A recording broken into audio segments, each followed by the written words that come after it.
Morning everyone, welcome back to my channel Puja লাইফস্টাইলে। আমি পূজা নিয়ে চলে এসেছি আবার একটা নতুন ভিডিও। কালকে অনেক রাতে বাড়ি ফিরেছি, প্রায় 12টা বেজে গেছিলো। তারপরে প্রচুর কাজ ছিল ওই বাড়িতে, সমস্ত কাজ মোটামুটি সেরেছি। সবাই মিলে হাতে হাতে মোটামুটি সেরেছি, সেরে নিয়ে বাড়ি এসেছি। বাড়ি আসার ইচ্ছা ছিল না, কিন্তু বাড়ি আসতে হয়েছে কিছু কারণে।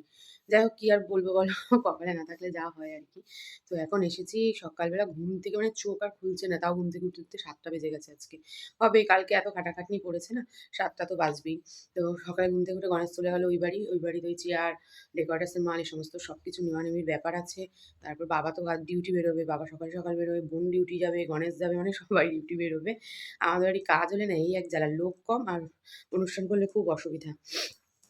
যাই হোক, চলো এখন আমি ঘর মুছলাম, এক গামলা জামাকাপড় ভিজিয়েছি। আর ঘরে তো যা জংলা সব মেলা ছিল ভেজার, সব বাইরে মেলে দিয়ে মেলে দূর করে এসছে এগুলোকে। আর এখন হচ্ছে গণেশের জন্য একটু রুটি তরকারি করবো, ব্যাস এইটুকু করে এখন আপাতত ঠাকুর বাসন মাজলাম, ঠাকুর বাসন মেজেছি। আমি স্নান পুজো করে আবার একটু মার বাড়ি আমাকে যেতে হবে, মনা আসেনি, মনাকে নিয়ে আসতে হবে, মানে অনেক অনেক কাজ, তোমরা দেখতে থাকো। আর মানে মাথার যন্ত্রণা করছে, সারা রাতে ঘুমিয়েও কিন্তু এই মাথা যন্ত্রণা সারিনি। মাথা যন্ত্রণা সারতে বোধহয় আজকে সারাটা দিন লেগে যাবে, নাকি গোটা দিন কালকেরও লাগবে জানি না। কারণ টিউশানি আছে দেখছি, আজকে ভাবছি টিউশানিগুলোকে সব ছুটি দেবো, নাহলে না ভীষণ স্ট্রেস হয়ে যাবে। দুজনের জন্য বানিয়েছি হলো একটু চা। গণেশ বাড়ি চলে এসছে, এসে চা বিস্কুট খাবে, খেয়ে তারপর বললো আজকে চা বিস্কুট খেয়েই বেরোবে। এদিকে আমি রেডি হয়ে নিয়েছি, রেডি হয়ে তারপরে রুটিটা ওদিকে হয়ে গেছে, আর এখানে বসিয়েছি পেঁয়াজ আলু আর ডিম দিয়ে একটু ভাজা। সেই ভাজাটা না এখনো হয়ে ওঠেনি। গণেশের আজকে এত তাড়া, বলছে কাঁচা ভাজা যা হয়েছে আমাকে তুমি দাও। তো আমি কি করব, ঝটপট করে ওই তুলে ব্যাগ গুছিয়ে নিয়ে এখন চলো বেরোই। মারবাড়ি এসছি, দুটো একটা জিনিস সব মানে নিয়ে গেল, চেয়ার টেবিল ডেকোরেটাসের মাল। দেখো সকালে টিফিন আজকে খাচ্ছি হচ্ছে ছোলার ডাল আলুর দম, আর মা লুচিটা একদম গরম গরম ভেজেছে। তো এই খাওয়ার স্বাদই আলাদা। টিফিন খেয়ে বোন ডিউটি বেরিয়ে গেল, আর আমি উপরে এসেছি। দেখো সরস্বতী ঠাকুরের কাছে কালকে কত জাঁকজমক ছিল, তাই না?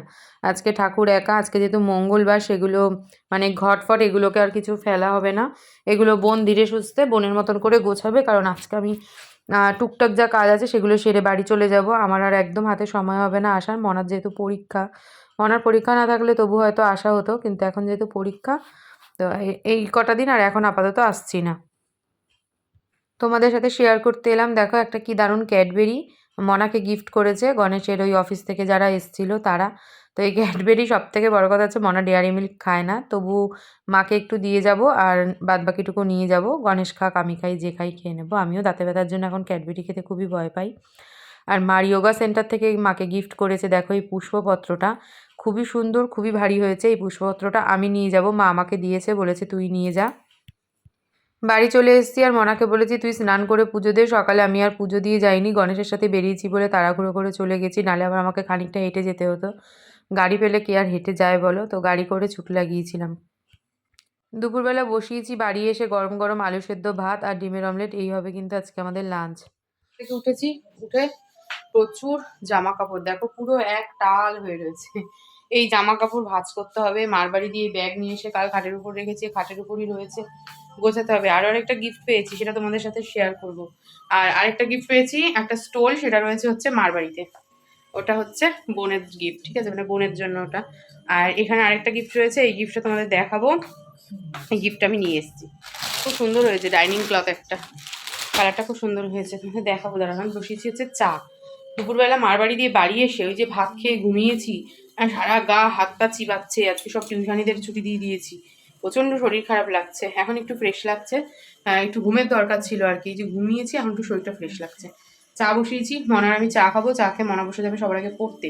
আর আমি চলে আসবো আমার সংসারের সমস্ত কাজগুলো গুছিয়ে নিয়ে, আবার কালকে দিয়ে নিজের ফর্মে শুরু, মানে নিজের ফর্মে ফিরতে হবে, শুরু করতে হবে না, নিজের ফর্মে ফিরতে হবে। মা অনেকবার বলছিল দুপুরবেলা খাওয়া দাওয়া করে বাড়ি আসতে, আসলে মারও একা একা লাগছে, যেহেতু কালকে বাড়িতে সবাই ছিল, অনেক লোকজন। কিন্তু কি বলতো, উপায় ছিল না, বাড়িতে স্নান পুজো সেরে যাওয়া হয়নি, তাছাড়াও মনার পরীক্ষার কারণে এখন সমস্ত কিছু রুটিনই ওলটপালট হয়ে যাচ্ছে। মনা ওই ঘরে পড়ছে, এই ফাঁকে আমি আমার কাজগুলো গুছিয়ে নিচ্ছি। আর শরীরটা এখন আগের থেকে বললাম না, অনেকটা ফ্রেশ লাগছে। অনেকেই মিষ্টি নিয়ে এসেছিলো, তো সে মিষ্টি মা যা পাঠিয়েছে সেগুলো আমরা খেয়েছি, আর গণেশকে এখন দিচ্ছি। তো চলো আজকের ভিডিওটাকে এখানেই শেষ করব, কারণ শরীর আর চলছে না। এখন খাওয়া দাওয়া করে একটু শোবো, কারণ কালকে থেকে আবারও শুরু হবে সকাল থেকে এক রকমের যুদ্ধ বলতে পারো। তো সবাই ভালো থেকো, সুস্থ থেকো, দেখা হবে নতুন ভিডিওয়ে। আর যারা এখনও লাইক কমেন্ট শেয়ার করনি, অবশ্যই লাইক কমেন্ট করো, চ্যানেলটা সাবস্ক্রাইব করো। টাটা।